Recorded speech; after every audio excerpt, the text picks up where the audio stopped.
오늘 우리는 네 번째 대림절 촛불을 켜놓았습니다. 네 번째 초의 의미가 뭔지 기억하시는 분 혹시 계신가요? 네, 누군가 대답을 하셨는데 뭐죠? 기쁨이 맞습니다. 이제 하나만 남았죠. 다음 주일에 주님 이 땅에 오신 탄생을 함께 기뻐하고 축하하게 되리라 생각합니다. 성탄의 계절이 얼마나 축복된 계절인지 여러분 잘 아십니까? 허물과 죄로 죽을 수밖에 없는 그 모든 사람들에게 영원한 생명을 얻게 해주신 예수 그리스도께서 우리가 이 성탄을 맞아서 마음과 정성을 다하여서 찬양과 또 경배와 감사를 드릴 수 있는 샘솟는 성도 되시길 바랍니다. 오늘 기쁨의 초를 밝혀놓은 것처럼 아주 오늘 우리 모두에게는 아주 기쁘고 행복하고 즐거운 날입니다. 바로 우리 샘솟는 교회가 제3회 사무총회를 개최하는 날입니다.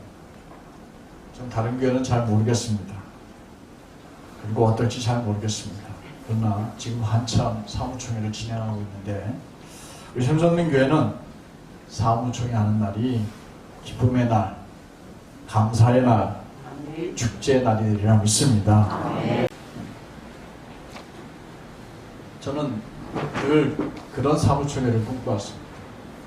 연말 되면은 당회 때문에 담임 목사가 그 당회에 들어가기 위해서 무항청신환을 먹어야 되는 그런 교회 말고 또 사무총회 하는 날 바짝 긴장해서 입술이 바짝바짝 마르는 그런 목회 말고 그런 교회 말고 정말 축제가 벌어지고 웃고 행복해하는 그런 사무총회를 하는 교회를 늘 꿈꿔왔습니다. 작년에는 제가 그렇게 못했어요. 작년에 제가 두려움에 쌓여 있었습니다. 틀리지 말아야 하는데 잘 진행해야 하는데 빨리 끝내야 하는데 막 이랬었는데 오늘은 그냥 즐기렵니다. 그래서 설교도 짧게 하고 빨리 끝내렵니다. 되게 좋아하시는데 짧게 설교 짧게 한다고 이렇게들 좋아하는지 그래요. 근데 벌써 길어지고 있습니다. 샘솟는 교회는 예수를 행복한 사람들이 모인 공동체인 줄로 믿습니다. 한번 외쳐볼까요? 우리 샘솟는 교회는 예수로 행복한 사람들이 모인 예수 공동체입니다. 아멘. 그래서 요즘 제가 설교를 마치면 늘 여러분들이 강조하는 말이 하나 있잖아요. 우리는 말씀에 순종하여서 말씀이 삶이 되도록 말씀을 살아내는 성도들이 돼야 할 줄로 믿습니다. 그래서 말씀이 중심이 되는 교회이어야 돼요. 말씀을 듣고 집에 가서 막혀 잊어버리면 신앙인이 아닙니다. 샘솟는 교회 성도들이 아닙니다. 며칠 전이었어요. 저는 어떻게든 주님이 나에게 성령으로 인도해달라고 기도하면서 이끌림을 받기를 원했는데 그날 제가 마침 우체국 갈 일이 있어서 차를 끌고 나오는데 바로 저희 아파트 통내에 사는 앞을 잘 이렇게 더듬어가면서 걷는 노인이 한 분 계세요. 그리고 부부가 저 정거장에 서 있는 거예요. 버스가 금방 지나가 버렸고 그걸 제가 봤거든요. 차를 휙 돌려서 타라고 그랬더니 이 두 내가 이미 한 바퀴 이미 돼가지고 너무 고맙다. 모셔다 드리고 배가 출출해서 호떡 사러 갔는데 바로 시장 입구에서 노숙자 한 분이 그 추위에 햇볕에 그 따뜻함을 쬐기어서 덜덜덜덜 떨고 있는 거예요. 얼굴 팅팅 부어 있고. 그래서 호떡을 6개를 사서 제가 3개 먹고 3개를 거기에 담아서 아저씨 춥죠? 하고 건네줬더니 너무 좋아하면서 받아서 지체 없이 끄집어내서 따끈한 호떡을 드시더라고요. 그래서 이런 생각을 했어요. 삶은 아니 말씀은 살아내는 게 말씀이구나. 우리가 아무리 좋은 말씀을 듣고 아무리 설교를 듣고 제가 여러분들 지겨울 만큼 40분, 45분 설교를 해도 듣고 실천 안 하면 아무 의미 없는 거구나 하는 것을 깨닫게 됐습니다. 그래서 짧게 하면서도 꼭 그대로 살 수 있는 말로 요약을 해야 되겠다. 그래서 오늘부터 실천을 해보려고 합니다. 2023년도 제 설교의 목표는 짧게 하자. 대신에 은혜를 끼치자. 할렐루야. 굉장히 좋아하십니다. 따라해 보겠습니다. 말씀에 순종하여 말씀이 삶이 되기까지 말씀을 살아내자. 말씀대로 살자가 아닙니다. 말씀을 살아내자. 그 의지를 가지고 내가 선택을 해야 돼요. 저 노숙자를 보고 차를 세워서 떡을 사가지고 나는 먹을 건지 말 건지 내가 결정해야 말씀에 순종하는 겁니다. 그냥 지나가면 말씀에 순종하는 게 아니죠. 너무너무 감사하게 지난 2022년도 한 해 동안 우리는 하나님의 크신 사랑과 은혜로 어떤 교회가 되어졌습니까? 무슨 또 엉뚱한 소리 하시네. 든든히 서가는 2022년도 시작. 든든히 서가는 교회가 되었습니다. 그래서 저는 정말 여기 앞에 서서 그리고 제 혼자 엎드려서 기도할 때마다 하나님 우리 샘솟는 교회가 든든하게 서가는 교회가 되게 해주시죠. 그러기 위해서는 우리가 평안해야 합니다. 하나님 성령으로 가득해야 합니다. 날마다 모이는 자수가 늘어나야 합니다. 근데 보십시오. 화목해야 합니다. 하나님이 이루어주셨습니까? 안 이루어주셨습니까? 어떤 분은 말하기를 100명도 안 되는데 뭘 50명도 안 되는데 뭘 이루어주십니까? 100명 안 돼도 괜찮아요. 50명 안 되었으니까 지난해보다 늘어나면 됐죠. 또 많아졌으면 됐죠. 할렐루야. 네. 오늘 입회하신 여러분들 때문에 정말 우리 교회는 말씀을 이루는 교회가 되어졌습니다. 그리고 여러분들 때문에 하나님이 우리의 기도를 들어주시는구나 하는 것을 깨닫게 되었고 여러분들이 하나님 살아계시는 증거가 되었습니다. 어느 권사님 한 분은 그분이 처음 이 교회를 발걸음 들인 그날부터 우리 교회가 점점 찾아들은 분도 많아지고 웃음도 생기고 또 고무렵의 목사님도 헷가닥했다가 제정신으로 돌아오고 고무렵이었어요. 얼마나 그분에게 감사한지 너무너무 감사했습니다. 그래서 하나님이 우리의 기도를 이렇게 들어주시구나 하는 것을 깨달았습니다. 이제 우리가 든든히 서가는 교회라는 표를 내걸고 2022년 11월 말까지 회기를 모두 마쳤습니다. 그때 코로나가 온 세상을 다 집어삼키고 있었습니다. 그래서 모든 사람들을 침묵하게 만들고 침체와 어둠 속에 우리 모두를 가두어 버렸습니다. 망한 사람도 많았고요. 그 중에는 저기 어디죠?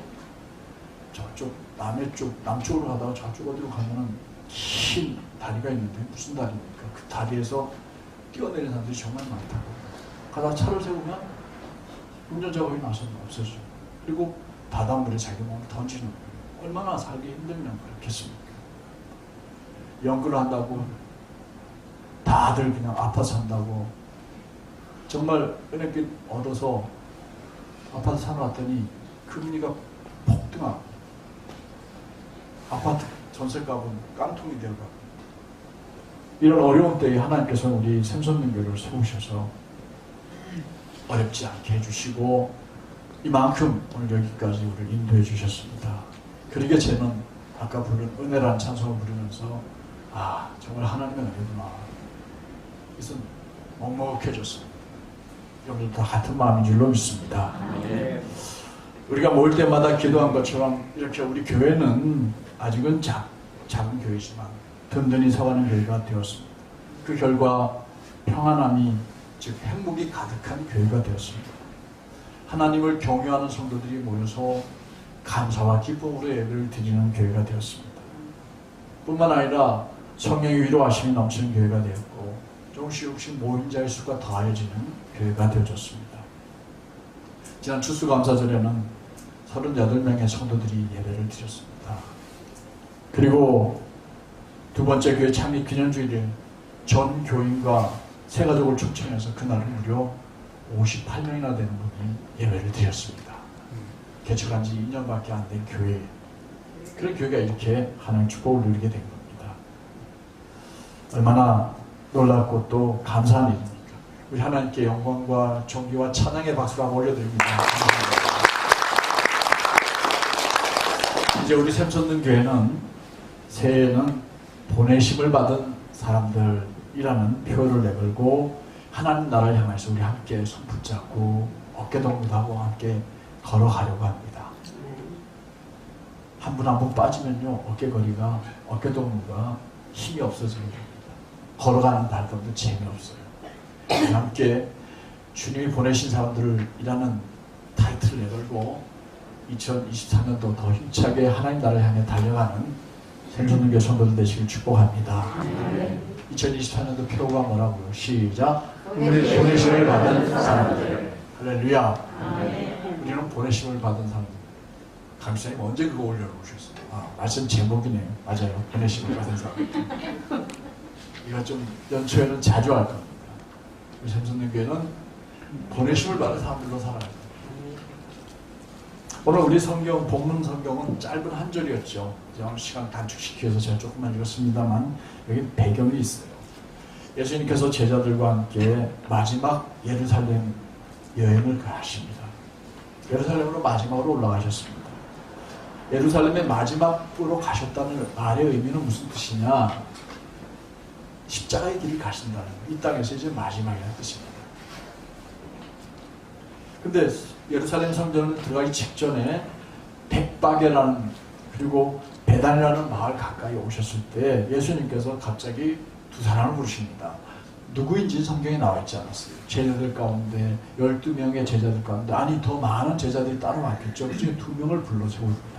그리고는 너는 저 맞은편으로 가서 너희가 그 마을에 들어가면 아직 아무도 태우지 않은 어린 나귀를 보게 될 것이다. 어린 나귀가 아무도 안 태웠다는 걸 어떻게 합니까?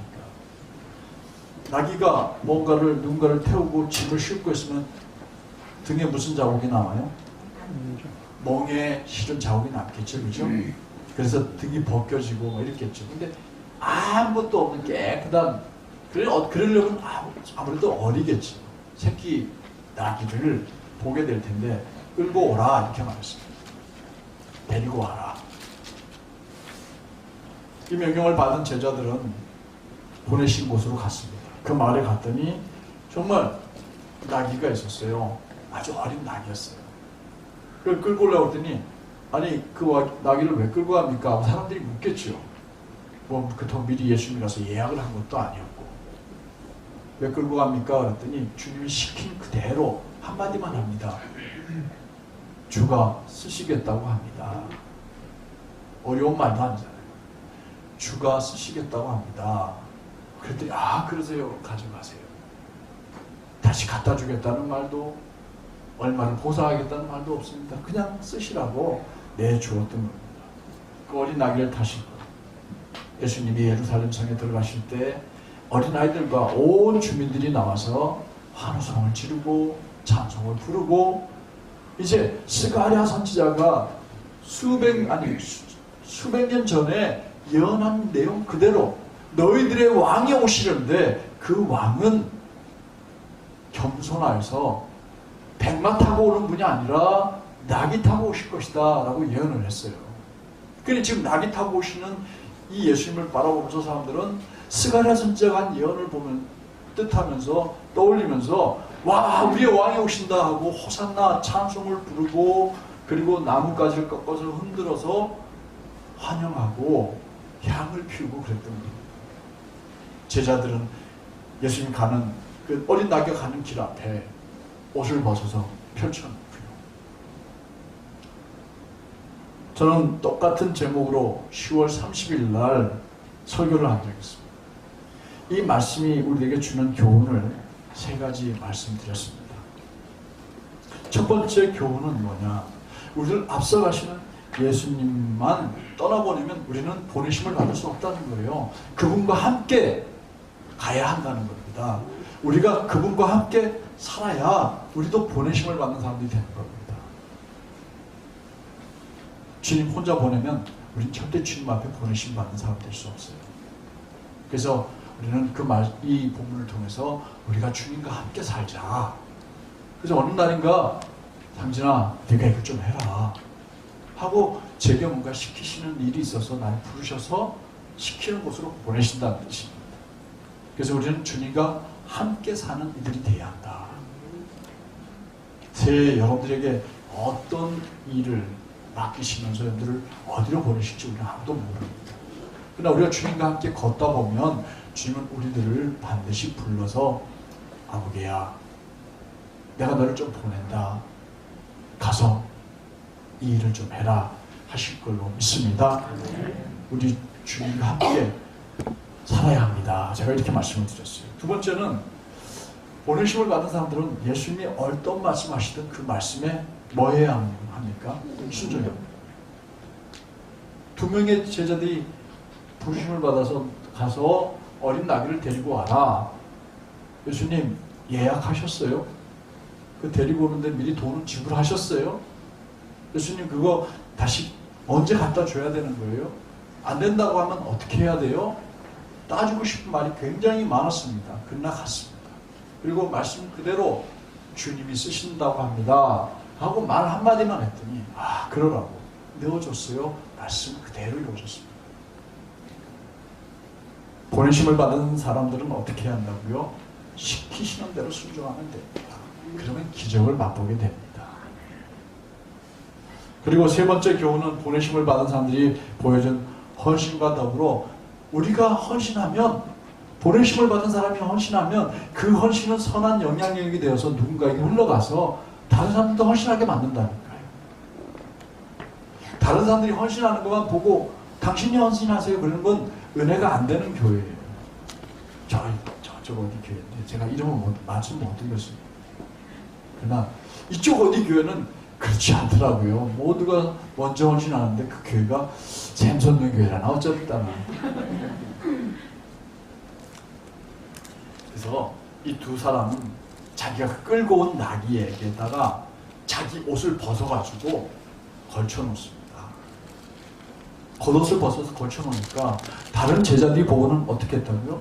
자기들도 겉옷을 벗어가지고 나귀에다가 얹으면 나귀가 무거워지니까 나귀가 가는 길 앞에 펼쳐놓았어요. 그게 뭐예요? 카펫이에요.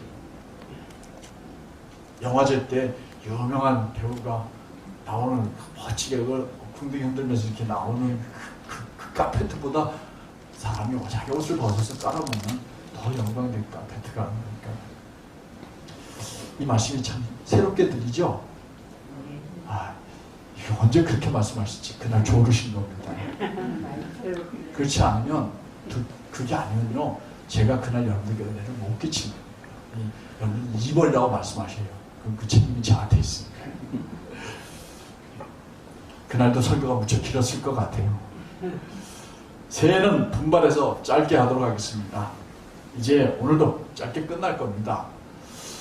저는 그 설교를 하면서 보내심을 받은 사람들이라고 하는 이 단어를 2023년도에 우리가 교회 표어로 삼아야 되겠구나 이런 생각을 하게 되었습니다.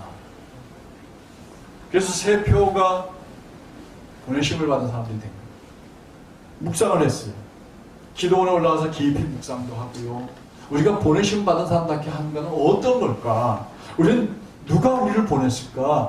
어디로 가야 할까? 뭘 해야 될까? 고민을 하게 되고 묵상을 하게 되었습니다. 우리는 먼저 누가 우리를 보냈느냐를 깨달아야 합니다. 하나님께서 당신의 종들을 세상에 많이 보냈습니다. 수천 년 전에 신의 광야에다가 한 사람을 불렀어요. 모세야, 모세야 하고 불타는 나무 가지인데 불을 타는데 재가 떨어지지 않는 나무에 그 한가운데서 여호와 하나님이 모세를 부릅니다. 모세야 하고 말이죠. 모세 갔어요. 그때니 모세에게 뭐라고 말했습니까? 출애굽기 3장 9절에서 10절 말씀 한번 읽어볼까요? 시작. 지금도 이스라엘 자손이 부르는 소리가 나에게 들린다. 이집트 사람들이 그들을 학대하는 것도 보인다. 이제 나는 너를 바로에게 보내어 나의 백성 이스라엘 자손을 이집트에서 이끌어내게 하겠다. 하나님께서는 모세뿐만 아니라 하나님을 떠나서 우상숭배에 빠진, 그래서 하나님의 엄청난 심판을 눈앞에 두고 있는 이스라엘 백성들에게 여호와께로 돌아오라고 많은 선지자들과 예언자들을 보내주셨습니다. 뿐만 아니라 전에 12제자들, 그리고 70명의 제자들을, 그리고 오늘 본문에 나왔던 2명의 제자를 보내셨습니다. 그들을 보내신 예수님은 우리들 또한 세상을 향해 보내시는 하나님 주님이심을 믿으시기 바랍니다. 그래서 마가복음 16장 15절을 보면 예수님이 하늘로 올라가시기 전에 이렇게 말씀하셨어요. 다시 읽어보겠습니다. 시작. 또 예수께서 그들에게 말씀하셨다. 너희는 온 세상에 나가서 만민에게 복음을 전파하여라. 누가 우리를 보내셨어요? 예수님이요. 누구에게로 가라고요? 온 세상으로 가라고요. 그래서 이 말씀을 듣고 예수 믿는 사람들이 온 세상을 향해 갑니다. 저기 아프리카로, 또 저기 중국으로. 근데 가장 먼 곳이 어딘 줄 아세요? 바로 내 옆에 같이 살고 있는 내 남편입니다. 거기 가장 멀어요. 내 아내입니다. 내가 믿고 내가 사랑하는 이들이 가장 먼 사람들이 되어오셨어요. 이렇게 주님은 당신의 제자들 세상에 보내십니다. 주님께서 오늘도 예수 연구한 사람들이 모인 예수 공동체 가족들에게, 여러분들을 가족들에게, 또 사랑하는 이들에게 보내십니다. 세상으로 가라 말씀하십니다. 더 나아가 주님께서는 우리들을 보내실 때 우리들이 해야 될 일이 있어서 보내는 거지 그냥 갔다 와 그러는 경우는 한 번도 없어요. 그렇죠? 가라는 이유가 있어요. 그래서 그 말씀이 분명히 있습니다. 말씀 가운데 담겨 있습니다. 모세를 바로에게로 보내서 내 백성을 끌고 와라. 그가 할 일입니다.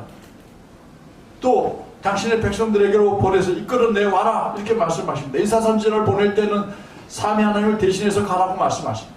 누가 우리를 대신하여 갈고 내가 여기 있나이다 나를 보내소서 이사야가 한 말입니다. 예레미야에게는 뭐라고 했어요? 너 어리다고 말하지 마라.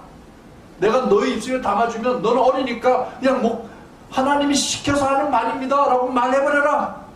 아무도 너에게 뭐라고 못할게 말해버려라 이렇게 얘기해서 보내십니다. 세상으로 우리를 보내시는 주님께서는 우리에게도 분명한 사명을 주십니다. 주님을 믿지 않는 사람들, 우리 가족들과 사랑하는 지인과 친구들에게 우리를 보내실 때 왜 보내십니까? 복음 전하라고 전도자로 보내십니다. 병들어 있고 마음이 우울해 있고 상처 입은 이들이 있으면 그들을 찾아가서 뭐하라고 보내십니까? 위로해 주라고 보내십니다.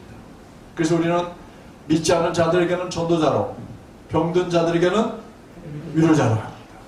이렇게 어린 아이들, 심령이 아직 어린 이들, 예수 믿은 지 얼마 되지 않은 분들, 그 어린 심령들에게는 가서 격려하라고, 잘 될 수 있다고, 잘할 수 있다고 말해주라고, 그리고 정말 가난하고 어려운 이들에게 말로만 따뜻한 데서 지내셔야죠 이렇게 말하지 않고 호떡을 사가지고 다 먹지 않고 반 나눠주는 것처럼 나눠주러 가라고 섬기는 이가 되라고 우리를 보내시는 줄로 믿습니다.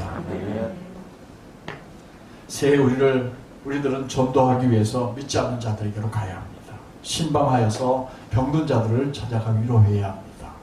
그리고 아직 어린 영혼들을 찾아서 그들을 돕고 그들을 격려해 가야 합니다. 그리고 기아대책이나 국경 없는 의사회 같은 이런 정말 열심히 신실하게 일하는 이들을 우리가 직접 뛰어가서는 못하더라도 도와줘서 우리가 이 일에 함께 참여하고 또 우리 주변에서 그런 이들을 보면 직접적으로 돕고 이런 일들을 하려고 합니다. 사랑하는 성도 여러분, 말씀 정리할게요. 우리 모두 주님의 보내심을 따라 함께 가시기를 바랍니다. 우리만 가는 것이 분명히 아니에요. 주님이 우리를 보내면서 가라 하고 주님은 뒷짐지고 계시지 않습니다. 하나님께서는 뭐라고 했어요? 임마누엘의 하나님이라고 했어요. 함께 하시는 하나님이라고 말씀하셨어요. 그래서 가라고 하시면서 약속하신 것이 하나 있어요. 내가 너와 함께 가리라 말씀하셨습니다. 믿으시기 바랍니다.